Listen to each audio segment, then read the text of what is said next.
MLS kept going right on through the international break, where Chicago beat Inter Miami 3-2 with some big stoppage time drama. Despite the possession statistics, this game was end-to-end, far from one-sided. So let's get into it, see what happened.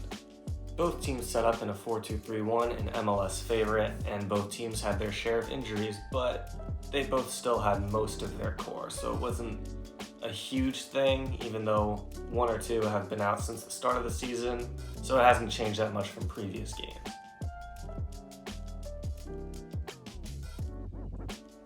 Out of possession, Chicago sets up in a 4-4-2, kind of similar to how Austin does in the video I talked about a few weeks back. You have Gutierrez joining the front line and then blocking these two pivot players. And they're really just looking to block the passing lanes. So, say the ball's here, they're just blocking the passes, but they're not pressing.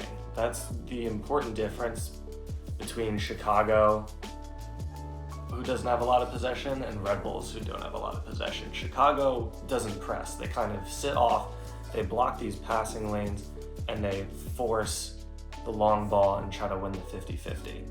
And that's what happened in the first goal. So, as we can see here, we have Gutierrez, and they're just blocking these passing lanes. They're fine with this pass, but Inter and Chicago both know that that's gonna put on the press. It's not gonna go anywhere. They're blocking this passing lane here. They're blocking this, so Inter Miami can't really go anywhere.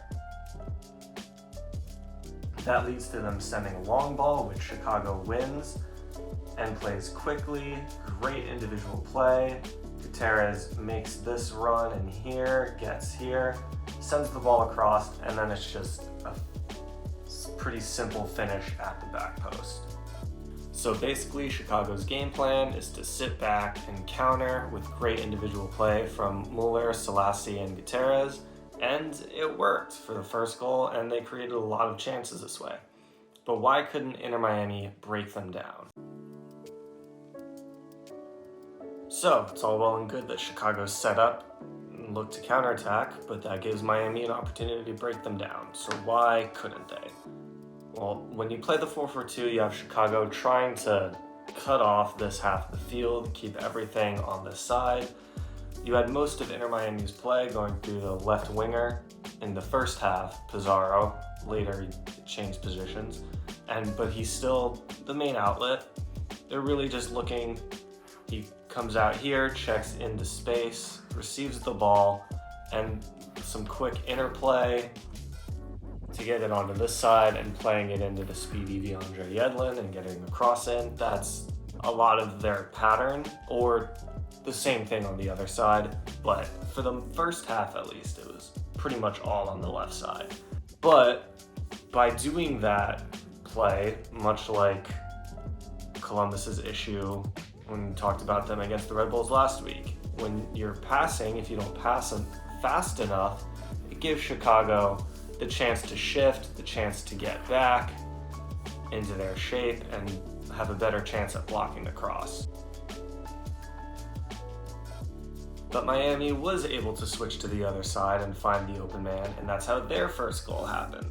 As we can see here, Chicago is cutting the field in half, but Inter Miami has this open man on the left side. He spots him here, and he goes and just plays the long ball, and it's a beautiful touch and beautiful finish. Great individual play there, but it was from finding that open man and quickly getting it to him as fast as possible. And we can talk about tactics all we want. At the end of the day, sometimes players just want it more, and that can be the difference. That's what happened with both Inter Miami and Chicago Fire's second goals. On Chicago Fire's, Turan just wanted it more. The ball's bouncing. Inter Miami should have done a much better job at getting it out. They don't. He wants it more, and he gets the goal. For Inter Miami's, Stefanelli gets the ball off the cross. But there were two Chicago Fire defenders there. They really should have done better, gotten the ball out. They didn't. That's not a tactical thing. That's just them wanting it more. Tactics can explain Chicago's third goal, though. In the second half, the complexion of the game changed very quickly. Inter Miami brought on a different striker, brought Stefanelli back into the 3 here, and him and Pizarro were playing great together, getting the ball off each other, making a lot of chances, and that's why Chicago, when they brought in Burks, switched to a back 5, trying to gain more solidity, crunch it in more in the final third to try to stifle Inter Miami.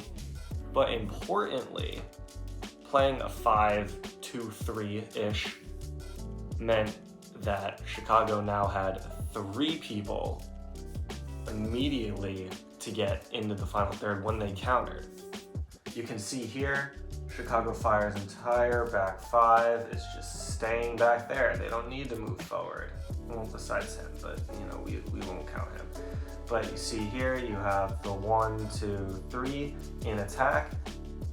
Ball gets out here, drags Inter Miami over, and you have the 2 players rushing in, and Kai Kamara gets the goal.